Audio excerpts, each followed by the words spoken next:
Price lord. దేవుని నామానికి స్తోత్రములు. బాగున్నారండి?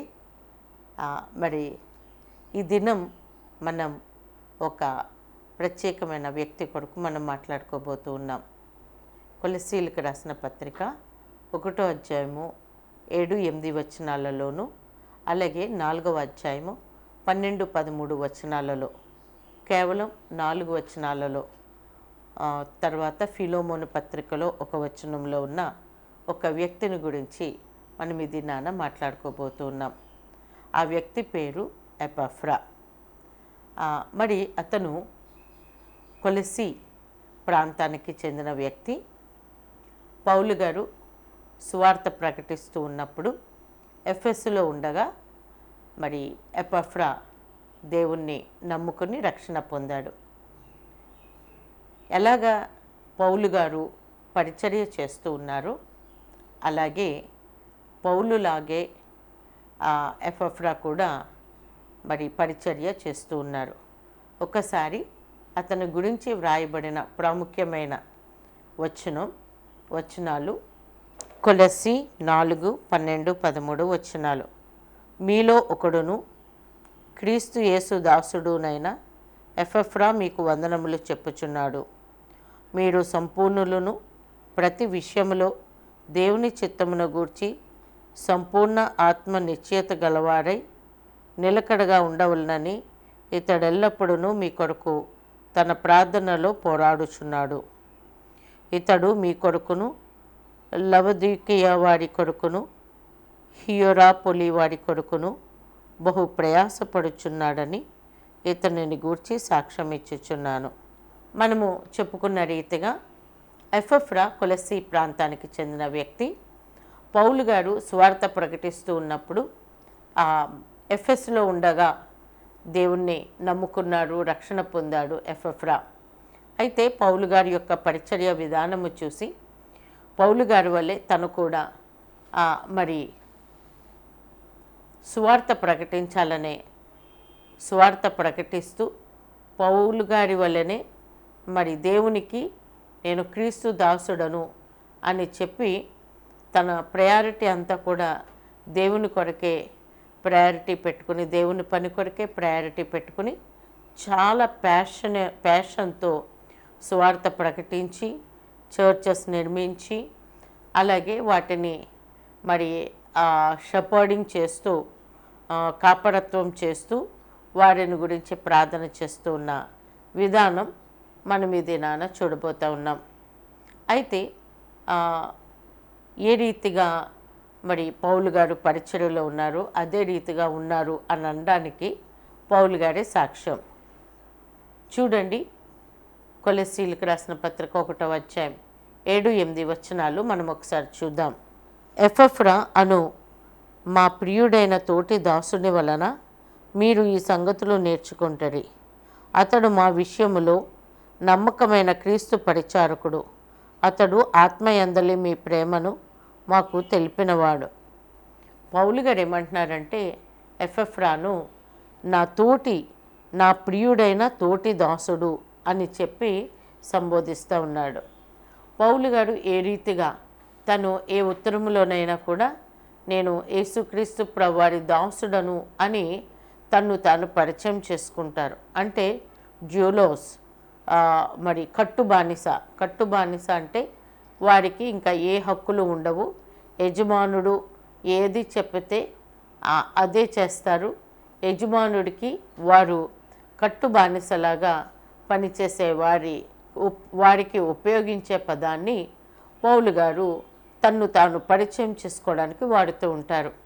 అంటే నాకంటూ ఏమీ లేదు, నేను బ్రతుకుతూ ఉన్నాను అని అంటే దేవుని కొరకే అన్నట్టుగా మరి పౌలు గారు ఎప్పుడు కూడా క్రీస్తు యొక్క కట్టుబానిసను, నేను మరి బానిసను యేసుక్రీస్తు ప్రభువారికి అని ఎలాగ పరిచయం చేసుకుంటున్నారు. ఎపఫ్రా గురించి పరిచయం చేస్తూ ఉన్నప్పుడు పౌలు గారు నా తోటి దాసుడు అని చెప్పి మాట్లాడుతూ ఉన్నారు. తోటి దాసుడు, ప్రియమైన వాడు. మరి ఎపఫ్రాను గురించి చాలా నమ్మదగిన వ్యక్తిగా మరి పౌలు గారు మాట్లాడుతూ ఉన్నారు.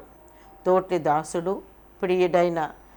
ప్రియమైన వాడు, అలాగే అతని దగ్గర మీరు నేర్చుకున్న సంగతులు, అంటే ఒక టీచర్గా మరి ఎఫెఫ్రా ఉన్నట్లుగా కూడా మనకు అర్థమవుతుంది. మరి అతని టీచింగ్స్ ఏంటో కూడా మనం చూద్దాం. అలాగే నమ్మకమైన దాసుడు. మరి ఇంకా మనం 8వ వచనం 2వ భాగంలో చూస్తే, అతడు ఆత్మ యందలి మీ ప్రేమను మాకు తెలిపినవాడు. హీఈస్ ఏ ట్రస్ట్ వర్ది మెసెంజర్. నమ్మకమైన మరి మెసేజ్ని కన్వే చేసే పరిచారకుడుగా ఉన్నట్లుగా మనం చూస్తాం. మరి ఎఫెఫ్రా మరి వారికి ఏంటి బోధిస్తూ ఉన్నాడు, ఏమి నేర్పిస్తూ ఉన్నాడు కొలస్సులో ఉన్న సంఘానికి? యాక్చువల్గా ఎఫెఫ్రా ఎఫెస్సులో రక్షణ పొందిన తర్వాత అతను తన సొంత గ్రామమైన కొలసికి వెళ్ళి దేవుని స్వార్థను ప్రకటించినప్పుడు అక్కడ ఒక మరి దేవుణ్ణి నమ్ముకున్న వారందరూ కూడా రక్షణ పొంది బ్యాప్టిజం తీసుకున్నాక అక్కడ సంఘం ఏర్పడుతుంది. అక్కడ నుండి అతను లవదకియా అలాగే హీరాపొలి అనే ప్రాంతాలకు కూడా వెళ్ళి మరి దేవుని స్వార్థను ప్రకటించినప్పుడు ఆ 2 చోట్ల కూడా మరి సంఘాలు ఏర్పడ్డాయి. ఈ 3 సంఘాలని కూడా అతను పర్యవేక్షిస్తూ వారి గురించి ప్రార్థన చేస్తూ వారికి కాపరత్వం చేస్తూ ఉన్నాడు. మరి పౌలు గారు ఎఫెఫ్రా గురించి ఏమి రాస్తున్నారంటే, మీరు ఎఫెఫ్రా నుంచి నేర్చుకున్న సంగతులు ఏం నేర్చుకున్నారు అని అంటే పైన చూద్దాం. పైన ఉన్న విషయాలు ఏంటంటే, ఈ సువార్త 6వ వచనములో, ఈ సువార్త సర్వలోకంలో ఫలించుచు వ్యాపించుచున్నట్టుగా మీరు దేవుని కృపను గూర్చి విని సత్యముగా గ్రహించిన నాట నుండి మీలో సైతం ఫలించుచు వ్యాపించుచున్నది. ఏ సువార్త అయితే ఎఫెఫ్రా మరి అందరికీ కూడా తెలియచెప్తా ఉన్నాడు, ఆ సువార్త మరి వ్యాపిస్తూ ఉన్నది. వ్యాపిస్తూ అందరికీ చేరుతూ అది ఫలభరితంగా మారుతూ ఉన్నది. అలాగే మీ వరకు కూడా ఈ యొక్క సువార్త వచ్చింది. అందుకే మీరందరూ కూడా సువార్తను విని మరి నమ్మి మరి దేవుని సంఘముగా ఏర్పడ్డారు. కాబట్టి ఆ సువార్త మీలో కూడా వ్యాపించి ఉన్నది. ఇది మరి ఎఫెఫ్రా దగ్గర నుండి వాళ్ళు నేర్చుకున్నది. సువార్త ప్రకటించినప్పుడు మరి వారి బంధకాల నుండి విడుదల పొంది పాపముల నుండి విమోచించబడి మరి దేవుని రక్షణ ప్రణాళికలో ఆయన ఏ రీతిగా రక్తము కార్చి తాను అప్పగించుకొని మరి మనల్ని విలువ పెట్టుకున్నారో వారందరూ కూడా ఆ విషయాన్ని నమ్మి మరి ఆయనను అంగీకరించి ఆయన బిడ్డలుగా మారారు. Praise the lord. అయితే ఆ సువార్త ప్రకటించినప్పుడు అది ఫలిస్తూ ఉంది. అందుకే కొలస్సీలో ఉన్న సంఘముగా ఉన్న మీరు మరి మీలో వ్యాపించి అది ఫలించింది కాబట్టి మీరు సంఘంగా ఏర్పడ్డారు అని చెప్పి వారికి నేర్పిస్తూ ఉన్నారు. అదే సమయంలో అనేకమైన అబద్ధ బోధకులు కూడా తయారయ్యారు. ఏ చిక్కుల్లోనూ లేకపోతే ఏ దారి తప్పే మరి అవకాశాలు రాకుండా ఉండాలని వారిని గురించి ఎంతగానో ప్రార్థిస్తూ ఉన్నాడు. అదే మాట మనం 4వ అధ్యాయంలో చూస్తాం. ఇక్కడ ఇంకొక మాట 1వ అధ్యాయంలో చూసేది ఏంటంటే, ఈ కొలస్సీలో ఉన్న సంఘము వారందరూ కూడాను మరి ఎంతో పౌలు గారిని ప్రేమిస్తూ ఉన్న విషయాన్ని మరి పౌలు గారికి చేరవేస్తారు. పౌలు గారు ఈ లెటర్ రాసే టైంకి ఆయన రూమ్లో ఒక మరి గృహ నిర్బంధంలో చెరసాలలో ఉన్నారు. అతను ఇంకా అసలు అక్కడ నుండి విడుదల కూడా పొందరు. మరి అక్కడ జైల్లో ఉన్న పౌలు గారికి కొలస్సీలో ఉన్న సంఘస్థులందరూ కూడా మరి పౌలు గారిని ఎంతగా ప్రేమిస్తున్నారో వారు ఉత్తరములో రాస్తూ ఉన్నారు. ఆ వార్త సమాచారం అందిస్తూ ఉన్నారు. ఆ సమాచారం ఎఫెఫ్రా తీసుకుని మరి పౌలు గారికి చెప్తా ఉన్నారు. Good messenger. ఒక గుడ్ మెసెంజర్ చేసే పని ఏంటంటే, ఇక్కడ విషయాలు అక్కడికి చేరవేయడం, అక్కడ విషయాలు ఇక్కడికి చేరవేయడం, అది ఉన్నది ఉన్నట్లుగా మరి చేరవేయడం. మరి ఒక విషయం ఒకరికి చేరవేసే టైంకి మరి కొన్నిసార్లు మరి కంటెంట్ మారిపోతుంది, కొన్ని ఎడిషన్లు అయిపోతూ ఉంటాయి, కొన్ని డిలీషన్స్ అయిపోతూ ఉన్నాయి. కానీ ఎఫెఫ్రా నమ్మదగిన వ్యక్తిగా ఎంత ప్రేమ అయితే వారు చూపుతూ ఉన్నారో వారి యొక్క ప్రేమ గురించి పౌలు గారికి తెలియచెప్తా ఉన్నారు. మరి అంత మంచి సాక్ష్యం పొందిన వ్యక్తి ఎఫెఫ్రా. మనం మొదటగా చూసాము, ప్రియమైన తోటి దాసుడని, నమ్మకమైన క్రీస్తు ప్రచారకుడని, తర్వాత ఒక మంచి టీచర్ అని మనం ఇంతవరకు చూసాం. అలాగే ఒక మంచి మెసెంజర్, వార్తలు చేరవేసే మెసెంజర్ అని కూడా మనం చూస్తూ ఉన్నాం. ఇప్పుడు మనం మరి 4వ అధ్యాయం 12-13 వచనాలు ఒక్కసారి చూద్దాం. ఇక్కడున్న మాటలు మనము చూసినట్లయితే, మీలో ఒకడును క్రీస్తు యేసు దాసుడైన ఎఫెఫ్రా మీకు వందనములు చెప్పుచున్నాడు.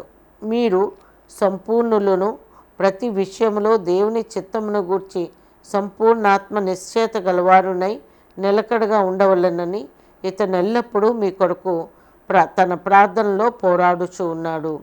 మరి ఇక్కడ మనం చూసినట్లయితే ఎఫెఫ్రా మరి సంఘం 3 సంఘముల్లో ఉన్న విశ్వాసులను గురించి ప్రార్థన చేస్తూ ఉన్నాడు.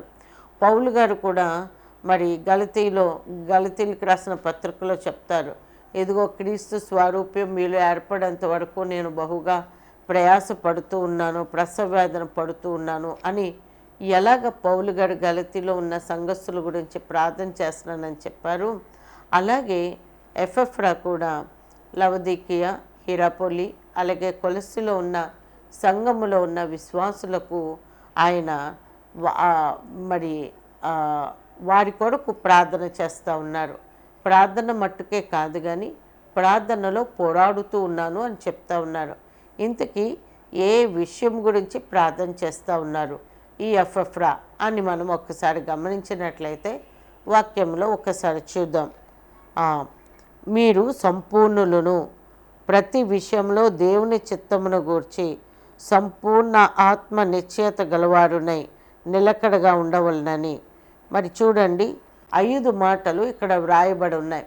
సంపూర్ణులుగా మీరు ఉండాలి, అలాగే ప్రతి విషయంలో దేవుని చిత్తం ఎరగాలి, దేవుని చిత్తమును గూర్చి మరి సంపూర్ణ ఆత్మ నిశ్చయత కలిగిన వారేగా ఉండాలి, అలాగే మీరు నిలకడగా ఉండాలి, విశ్వాసంలో నిలకడగా ఉండాలి, ప్రార్థనలో నిలకడగా ఉండాలి, క్రీస్తు స్వరూప్యంలోనికి మార్చబడడంలో నిలకడగా ఉండాలి, దేవుని చిత్తం ఏదో తెలుసుకోవాలి. దేవుని చిత్తం తెలుసుకున్నప్పుడే సంపూర్ణులు అవుతారు.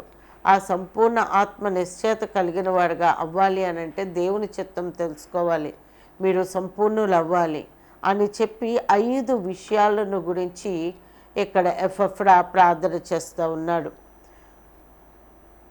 ఇక్కడ మనము ఒకటి ఆలోచన చేయాలి. ప్రార్థన చేస్తూ ఓన్లీ ప్రార్థన మాత్రమే కాదు కానీ అతను చేస్తున్నది ఏంటంటే ప్రార్థనలో పోరాడుచున్నాను అంటున్నారు. అలాగే నెక్స్ట్ వచనం కూడా చూద్దాం. ఇతడు మీ కొడుకును, లవదీకే వారి కొడుకును, హియోరాపొలి వారి కొడుకును బహు ప్రయాసపడుచున్నాడని ఇతనిని గూర్చి సాక్ష్యం ఇచ్చుచున్నాను. మనం చెప్పబడిన 3 ప్రాంతాలలో ఉన్న సంఘములో ఉన్న విశ్వాసుల కొరకు మరి ఏం చేస్తున్నారు ఎఫెఫ్రా అంటే వారి కొరకు ప్రార్థనలో ప్రయాసపడుతూ ఉన్నారని ఇక్కడ వాక్యం సెలవిస్తూ ఉన్నది. నిజమే, ప్రార్థనలో పోరాడుతున్నాడు, ప్రార్థనలో ప్రయాసపడుతున్నాడు. ఎందుకంటే తను ప్రార్థన చేసే విషయాలు అంత ఉన్నతమైన విషయాలు.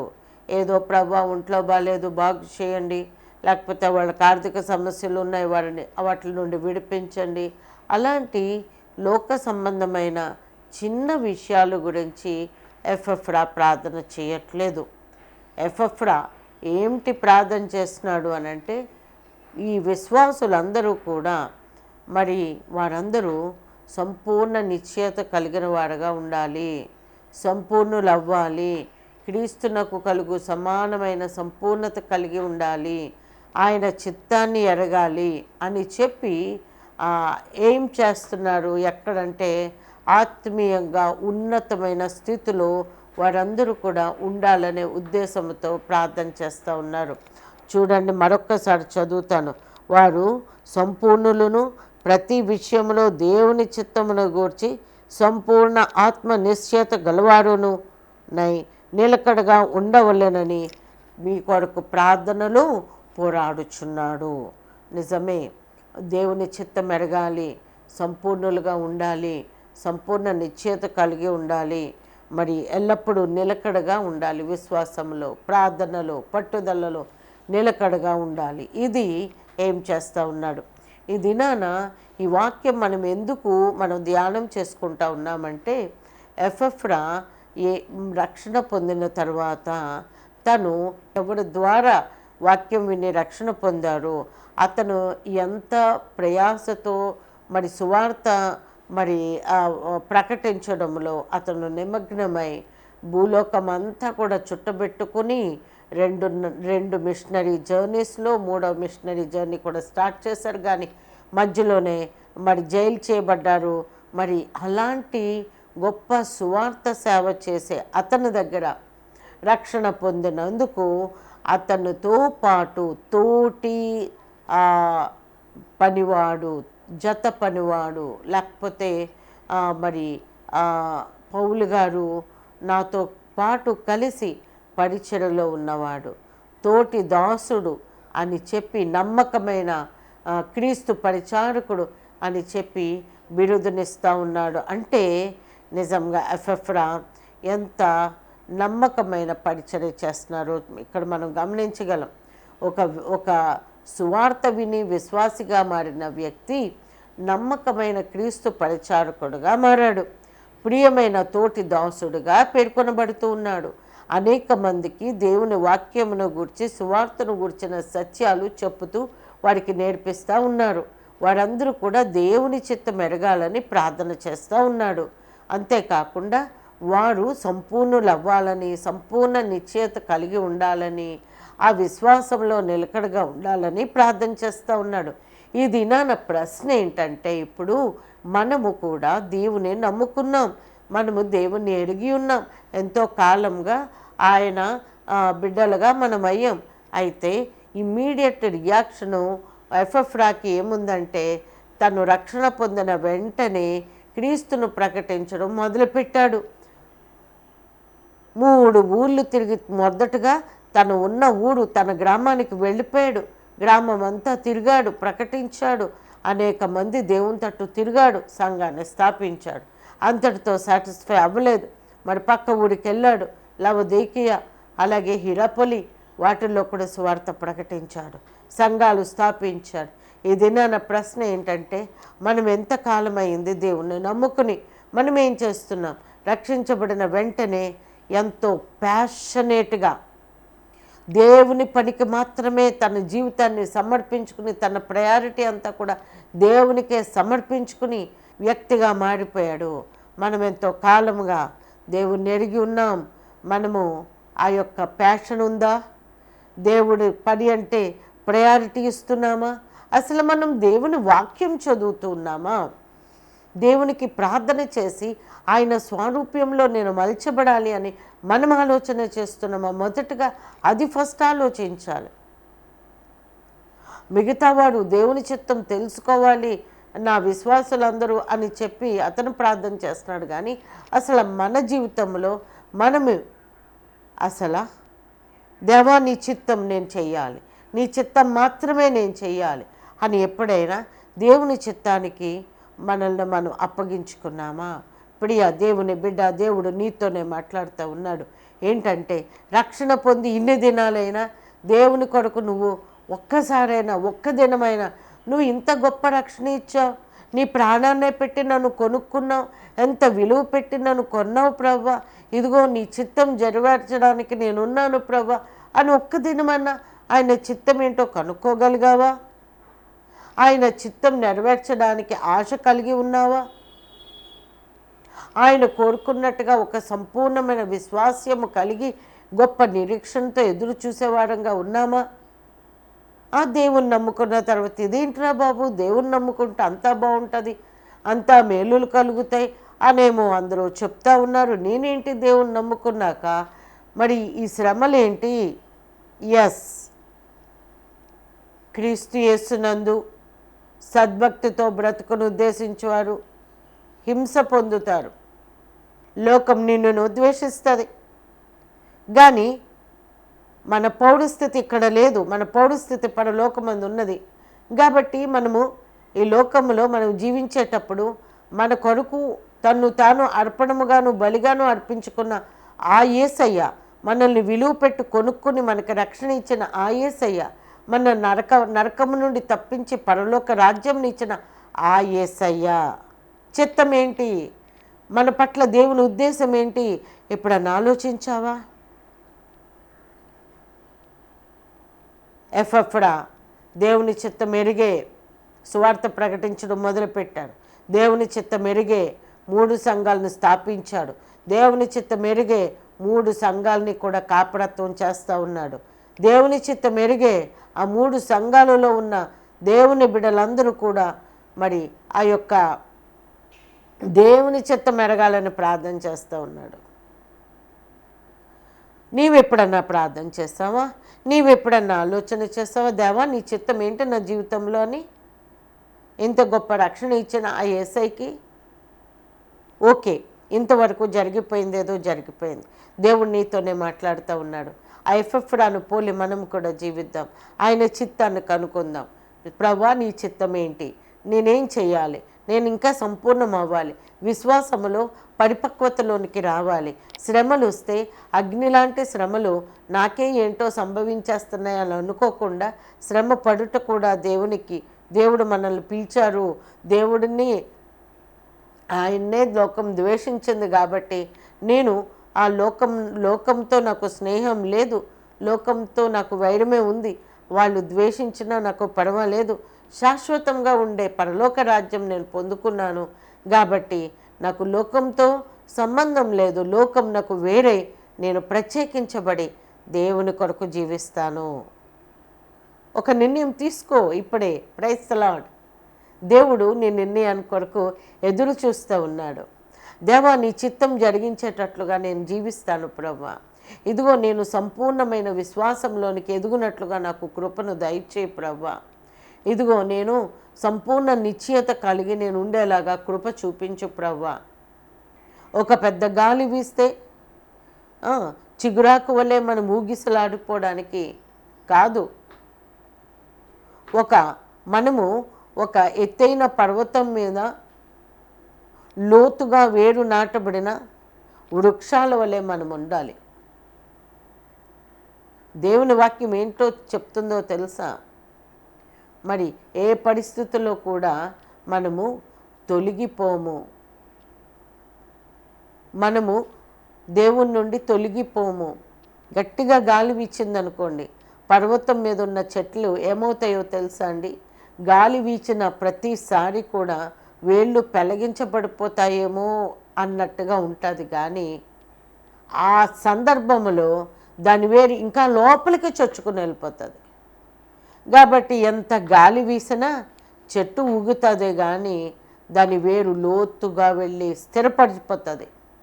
మనము శ్రమలు కలిగినప్పుడు దేవుని మీద మనం ఆశ పెట్టుకుని దేవుని గురి పెట్టుకుని మనము చూస్తూ ఉన్నప్పుడు మనము కూడా డీప్గా ఆయనలో యాంకర్ అయిపోతాం, లోతుగా ఆయనలో నాటబడిపోతాం. ఆయనలో నాటబడినప్పుడు, వాక్యంలో స్థిరపడినప్పుడు నిలకడగా నిలవబడగలుగుతాం. చిన్న చిన్న గాలి వానలకి మనము మరి తాటాకు చప్పుళ్ళకి మనం భయపడము అన్నట్టుగా గాలి తుఫాను ఏమొచ్చినా కూడా శ్రమల్లో మనం నిలదొక్కుంటాం. అదే అంటున్నాడు, సంపూర్ణ నిశ్చయత కలవాడమే, నిలకడగా ఉండాలి. Praise the Lord. హల్లెలూయా. దేవుడు ఇది నాన్న పిలుపునిస్తూ ఉన్నాడు నీకు. ఏమనంటే, ఎదుగో ప్రియమైన తోటి దాసుడుగా పిలువబడ్డాడు ఎపఫ్రా, నువ్వు నాకు ప్రియమైన వ్యక్తిగా ఉండగలుగుతున్నావా? ఈ దినమైన ప్రభువా నీకు ప్రియమైన బిడ్డగా నేను ఉంటాను, తోటి దాసుడుగా ఉన్నాడట. ప్రభా, నేను కూడా నీ దాసుడుగా ఉంటాను ప్రభా. నమ్మకమైన క్రీస్తు పరిచారకుడిగా ఉన్నాడు ఎఫ్ఎఫ్రా. ప్రభా, నేను కూడా నీకు నమ్మకమైన పరిచారకుడిగా నేను ఉంటాను ప్రభా. మనం ఒక డెసిషన్ తీసుకుందాం, ఆయన చిత్తాన్ని ఎరుగుదాం. ఆయన చిత్తాన్ని ఎరగడం మాత్రమే కాకుండా మన విశ్వాసంలో పరిపూర్ణులు అవుదాం, సంపూర్ణ నిశ్చయత కలిగి ఉందాం. అంతేకాకుండా ఎఫ్ఎఫ్రా ఏ రీతిగా దేవుడి దగ్గర బలా నమ్మకమైన మంచి దాసుడా, అలాగే మనము కూడా అదే పేరును పొందుకుందాం. మనల్ని విలువ పెట్టుకున్నారు దేవుడు. ఆ విలువ ఎంత పెట్టి దేవుడు కొన్నాడో, ఆయన ప్రాణం పెట్టి, ఆయన రక్తం కార్చి, ఆయన తన్ను తాను అర్పణముగా బలిగా అర్పించుకుని మనల్ని కొనుక్కున్నారు. కాబట్టి దానికి విలువనిద్దాం. ఆయన చిత్తం నెరవేర్చక వారంగా ఉందాం. ఆయనకి ప్రియమైన బిడ్డలుగా ఉందాం. ఆయన దాసులుగా మనం ఉందాం. ఆయన పరిచారకులుగా మనం ఉందాం. ఆయన చిత్తాన్ని మనం ఎరగడం మాత్రమే కాకుండా మన ఇంటి వారందరూ కూడా దేవుని చిత్తం నెరవేర్చే వారంగా ఉండాలని, సంపూర్ణులుగా ఉండాలని, విశ్వాసంలో నిడకలుగా జీవించాలని మనము మన కుటుంబాలు ఒక నిర్ణయం ఈ దినాన తీసుకుందాం. అలాగూ చేయులాగున దేవుడు తన వాక్యమును మనలో ఫలింపచేసి మనల్ని స్థిరపరచునుగాక. ప్రార్థన చేసుకుందామా?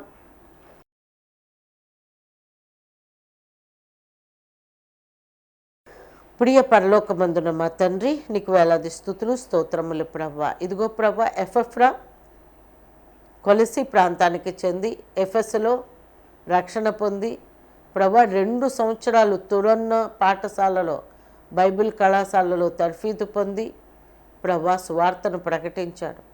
అనేక విషయాలు తను ఎక్కడ సువార్త ప్రకటిస్తే వాళ్ళందరూ కూడా నేర్చుకునేటట్లుగా చేశాడు. ప్రభా, కొలసిలోను, హిరపొలిలోను, లవదికీలోను 3 ప్రాంతాలలో కూడా సువార్త ప్రకటించి సంఘాలు స్థాపించి వాటిని అందులో ఉన్న వారందరూ కూడా ప్రభా యేసయ్య తండ్రి నిన్ను పోలే జీవించాలని, నీ చిత్తం నెరవేర్చేవారుగా ఉండాలని వారిని గురించి ప్రార్థనలో పోరాడుతూ ప్రయాసపడుతూ ఉన్నాడు. ఇదిగో ప్రభా, మేము రక్షణ పొంది చాలా కాలం అయిపోయింది. మేము కూడా నీ చిత్తాన్ని ఎరిగిన వారంగా, నీ చిత్తం నెరవేర్చే వారంగా ఉండడానికి సహాయం దయచేయండి. శ్రమలలో ఒడిదుడుకుల్లో మేము కృంగిపోకుండా విశ్వాసంలో నీ వాక్యములో లోతుగా నాటబడి స్థిరమైన విశ్వాసము కలిగి తండ్రి నా ప్రభా సంపూర్ణ నిశ్చయతతో ప్రభా మేము ఒక స్ట్రాంగ్ తండ్రి నా ప్రభా మరి నిర్ణయం తీసుకుని నీ కొరకు జీవించే వారంగా మమ్మల్ని చేయండి. మేము నీ చిత్తం నెరగడం మాత్రమే కాదు కానీ తండ్రి నా ప్రభా నిలకడగా మేము మా విశ్వాసంలోనూ ప్రార్థనలోనూ నిలదొక్కుకోవడం కాదు కానీ మా కుటుంబాలుగా మేమందరం కూడా నీ చిత్తం నెరవేర్చే వారంగా కృప చూపించండి. నజరేడైన శక్తి కలిగిన యేసయ్య అతి పరిశుద్ధమైన నామంలో ఈ ప్రార్థన అడిగి వేడుకుంటున్నాము తండ్రి, ఆమేన్. Praise the Lord. God bless you అండి. మరొక్కసారి ఈ వాక్యాన్ని మీరు వినాలనుకుంటే doctor Mercy Bala JCGM YouTube ఛానల్కి మీరు వెళ్ళినట్లయితే అక్కడ మీరు ఈ వాక్యాన్ని మరొకసారి వినొచ్చు. ఈ వాక్యాన్ని మీరు లైక్ చేయండి, సబ్స్క్రైబ్ చేయండి, మీ ఫ్రెండ్స్కి మీ ప్రియులకి కూడా మరి షేర్ చేయండి. God bless you. Praise the lord.